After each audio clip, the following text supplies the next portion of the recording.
thiên du cho cho sang bong senga ani le eng po ni sela I decision siama hian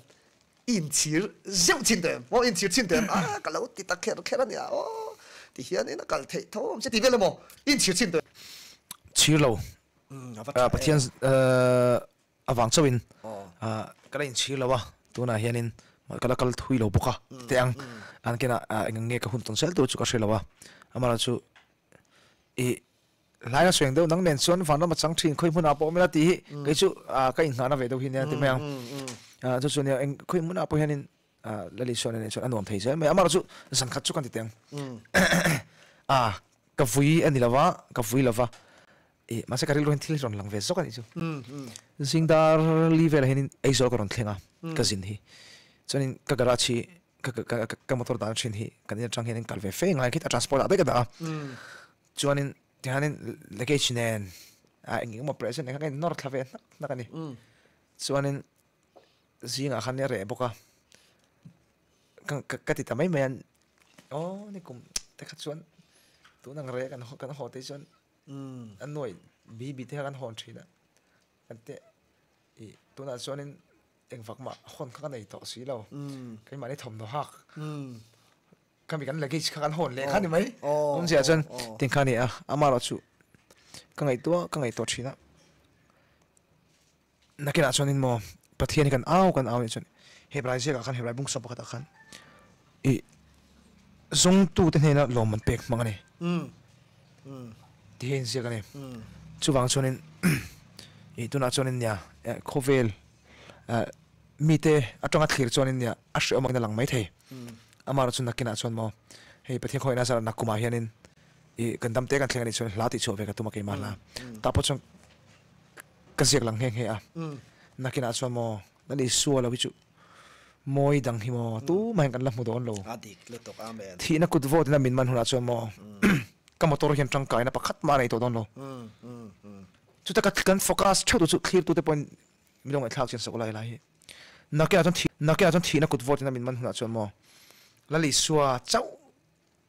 hi alang don amen ka chung te ka unaw te ka hian min thamon zo to don lo lali suwa chau hi tu te mai po hianin kan la thilon tun heng ka ti thina lom mane po no pong school pong ka fiama kan la dam central kan la trisel tholu tukin hi mole ka ti ni chu fiam tu yan ani dok tak boka tun hai chomo ne ta su kan khosak dan kan eni chonin tu dang kan ngai lo lom lir thei kan ne tlan cho me na tur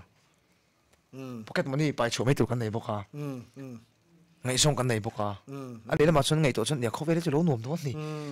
ama ro chumo na kena chonin lalpai mo kan orol top pa kan au hi la om don thak hel tu dang hi arom chong lo re nang chu wang chonin lali so hin ka ti thina kan that lai hi du ve adik amen kan that lai hi du ve ke po ko that ber lai ko fit ber lai hi adu ve ne na kina tleming kan larten choice mina mi shet vak to lo huna no pui fanau ka nei huna pasal fanau ka nei huna ti hi ni lo ka ti fiam thu thina ka bel nu hian bel nu lo nei dela ka bel nu hianin klema ka kum upa de huna ka tar de huna kai nei don ta se ka tu ko ring big lo adik le tok asan chu atak sa that lai amoi lai ber ka kai pon ka thalel ve adik le tok ka du ve man thaya tiang che chon le so hian kan othat lai ber hi full time ama fak le choi moya he ko vela dang lam tur hian min du ve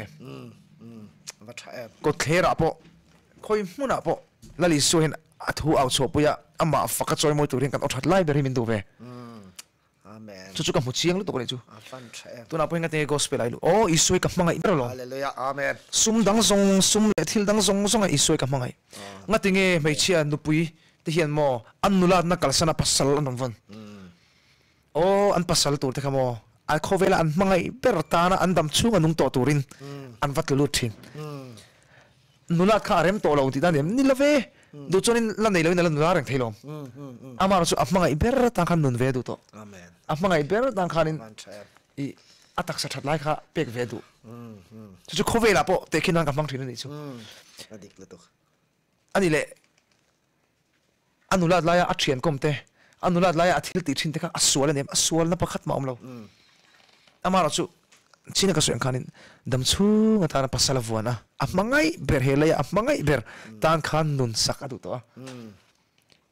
a pasarin na a tho pon ina lo om tranga in chunga lo en kola khati ande khanin mo lali so hi he khovel dang zong ai ka mangai kan nei ani mai acha atan hen nun kanun pum pu hi pek ka du ni mai amen avan thaya an le khovel thil ka vati ve ma ka ti ve a sual ta viewem sual ta viewani lo amara chu kati arem lo na sin kha om nu ber po alen arem lo na sin omang bokhen tiang che chonin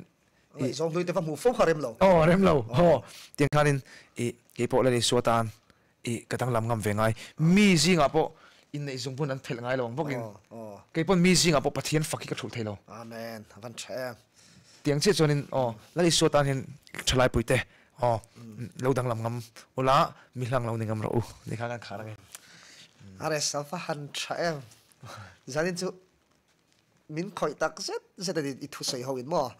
pathian in om pui che tharau thiang him na chen chil che a kan zinga hian tuna pen tharau thiang him a tel la a cheng ti a hriat reng me a youtube atanga lo clear ho bohan in field thei karing pathian min ni nga chuan in apoi mo me kan thu sei ho kha kan han tuna soi lai khat lema kan comment zok do chum lo the themu la chanin chu are sa ka kom don hian he chan ne sharing kan nei don hian ama soi tir vek bi ki kap tum don lo ti ka lo ring ro lo ve chan chu soi tur ka nga don hian ka ria ve na a chan kan pal tang te lo in ang ve a